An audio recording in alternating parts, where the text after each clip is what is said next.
in. Jasprit Bumrah troubled them at the start. Bhuvneshwar Kumar at the end, and the wrist spinners in the middle broke the back of South Africa's batting. 227 was still managed. At one stage, it looked like they wouldn't bat their 50 overs, but for a 66-run partnership of 59 balls for the 8th wicket between Chris Morris and Andile Petlukwayo, and it could have made for even poorer reading for that South African scorecard. Just the same, they still have something to bowl to. We have seen Sri Lanka defend a reasonably slow score yesterday. They did, albeit it was against Afghanistan, but things can happen.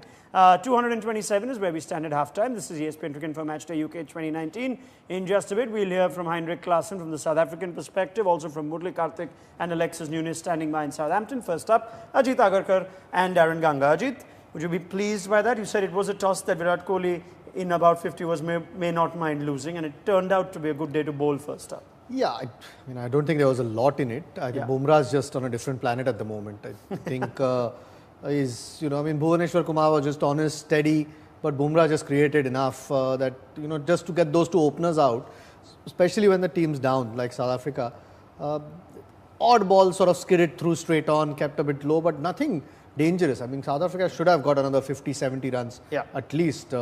If not more. So tells you where they are at, and India just once they got a little bit of a chance, and then the bowlers to follow just kept the pressure on, kept picking wickets, some soft dismissals. Yes, but India very good. If anything, that partnership at the end showed us that had South Africa had a slightly more solid start, they could have very well challenged India with the score. Again, top order to play him, Darren. Yeah, rugged action proving to be invaluable in this instance. I think what it shows that the South African team is not decisive in their thinking. To be quite frank, I think they looked a little bit timid in the manner in which they approached their batting, tentative to play forward. Some of the players went put under pressure with a couple deliveries, choosing the wrong options. You saw Van der Dusen, the full delivery on leg stump, playing the reverse sweep. I felt against the spinners as well, I wanted to see a little more courage on the part of the South African batsmen. Guys trying to use their feet, come down the pitch, because it wasn't really turning that much.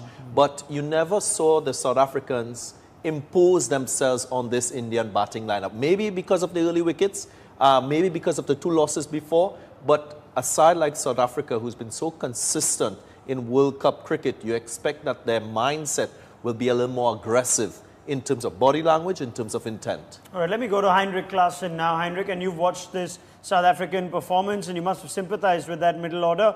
But like I did say at the pre-show as well, playing the wrist spin, which you have done successfully in your brief career so far for South Africa, would have been the key. Darren makes the point he would have liked to see a little more intent, a little more imposition of South Africa's batsmen on the Indian spinners. Was that where the game really went, the loss of Faf du Plessis and Van der Dusen's wickets?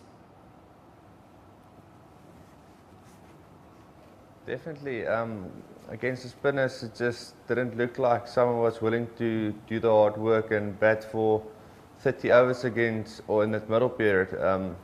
I thought Rassie and Faf at the beginning, when they didn't sweep, I thought they would have done the hard work there for a while, and then they got put under pressure by some good bowling and just some by disciplined bowling.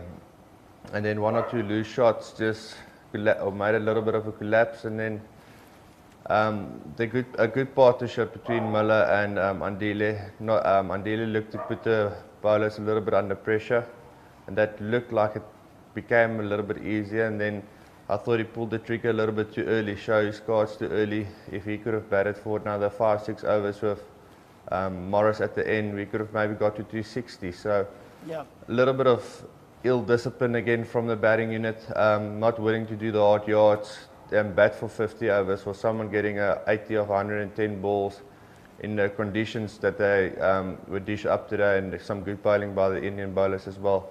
It's just, it's surprising. All right. We should wait till South Africa bowl on it or India bat on it, because sometimes it looked like there was an odd ball sort of skidding low, or skidding through a little bit of too pace in it.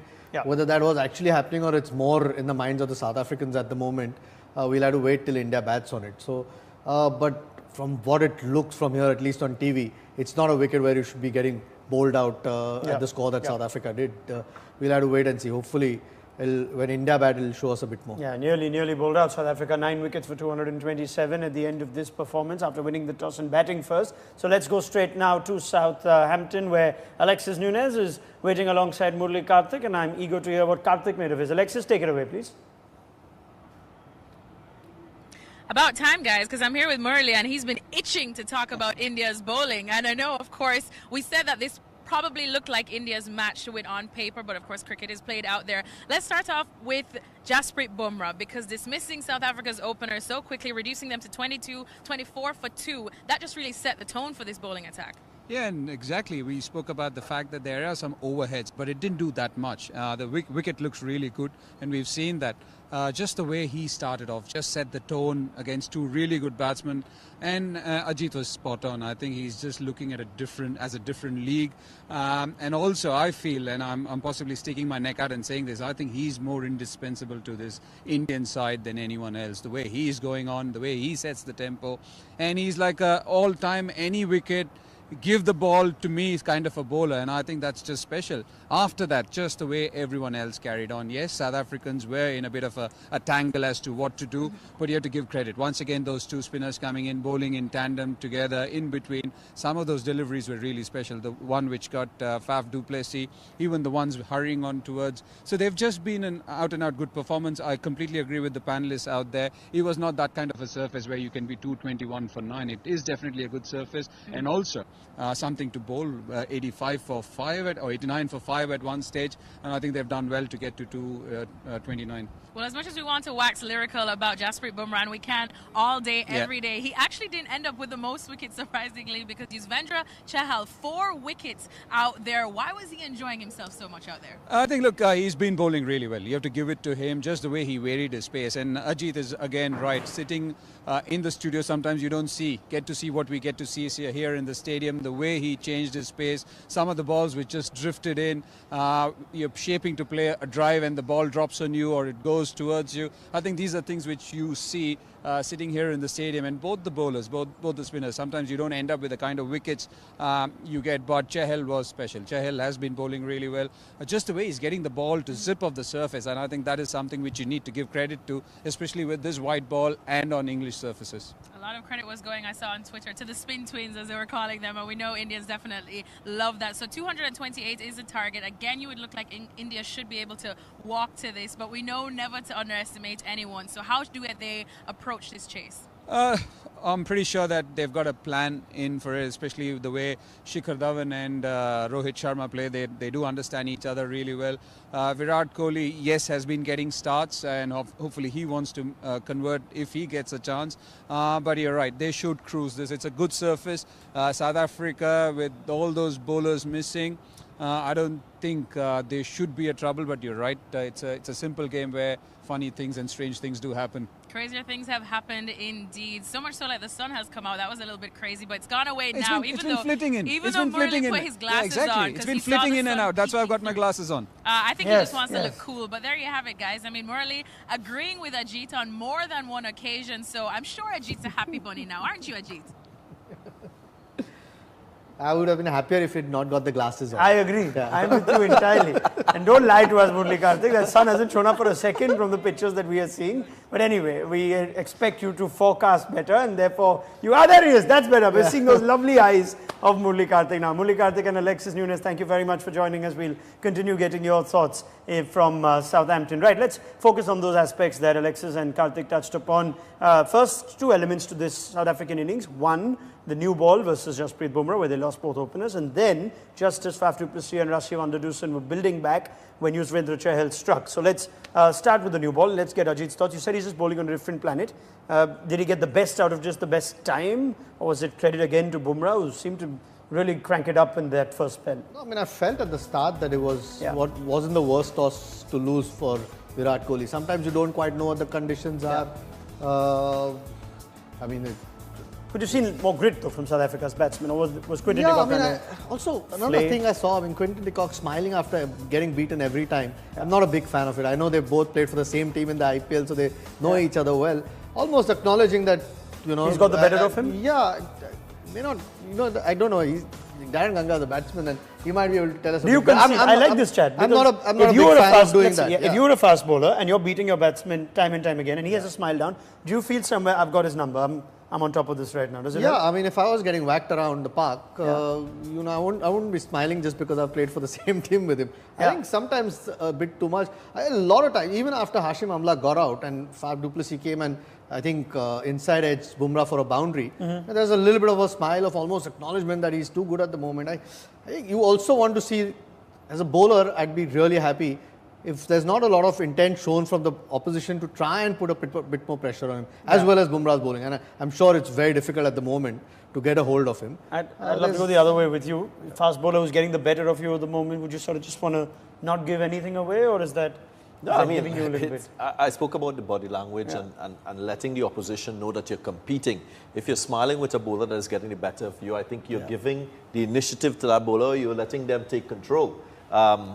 Again, that is what the point that I'm making. The point I'm making is they must show that they're here to compete. South Africa, which is something they didn't do in terms of their performance and in terms of their body language as well. And I think that example that Ajit is talking about is a prime example where South Africa showed that, you know, they have a casual approach, if not so. Okay, before I move to Heinrich, let's just discuss the other bit too. Yuzvendra Chahal against the middle order. It looked like Faf du Plessis and Rassie van der Dussen, who was promoted ahead of David Miller, were doing the job. Let's talk about the two wickets, and Rassie's wicket in particular as a batsman. There's too much premeditation going on there. What happened in that period for you, Darren? Yeah, sometimes, I mean, you think about your game and you devise a strategy when you're coming up against a certain opposition, and you know the biggest threat in this Indian team are their two spin bowlers. So you have at the back of your mind the reverse sweep, the sweep shot to be an effective approach towards scoring runs. But there's a double-edged sword to that as well. If you premeditate too much and you choose the wrong delivery, you can easily find yourself like Rassie van der Dussen. It was a full delivery, could have easily stroked that down to mid-on or picked the gap wide of mid-on as well. It didn't happen for him. I think even you looked at when JP Duminy came to the crease. Yes. Nearly every delivery that was straight on him, he was looking to sweep the ball. In fact, one, he just managed to keep it out. He was attempting the sweep and then adjusted. So I think, you know, they were playing straight into the hands of the spinners, the Indian spinners. I would have preferred to see them use their feet more, you know, get to the pitch of the ball very early in the innings and really sort of signal to the Indian bowlers that, hey, listen, if you're off your length, we're going to score. Yeah. A quick word from you, Heinrich, on playing the spin and what sort of goes into the minds of a South African batsman when they're thinking, you know, preparing against Chahal, Kuldeep. One thing we tend to say is those who haven't played Kuldeep before, it's hard work. But a lot of these South African batsmen were part of the team when Kuldeep and Chahal were in South Africa. Many of them have played them in the IPL too. I think with the exception of Rassie van der Dussen, everyone would have had enough experience playing Chahal and Kuldeep. Are you disappointed with the sort of intent shown? Definitely. Back then when they came to visit South Africa, we really had a game plan about the guys that really do sweep well need to try to sweep as much as possible to try to get them off the lines a little bit and be quite aggressive against them so they don't settle like they settled today. And we know what they can do when you're tentative against the two spinners, then you just play into their hands. So for me to see other guys started against them, there was a phase where Faf and Rassie, it really looked easy for them just to knock it around, going at 4-5s and over, build a good partnership. And then out of the blue, a couple of sweep shots. Faf also missed 2-3 sweep shots after he got hit on the fingers. So for me, it just looked on that wicket, it's easier just to nudge it around and look to bat for a long period of time than to really try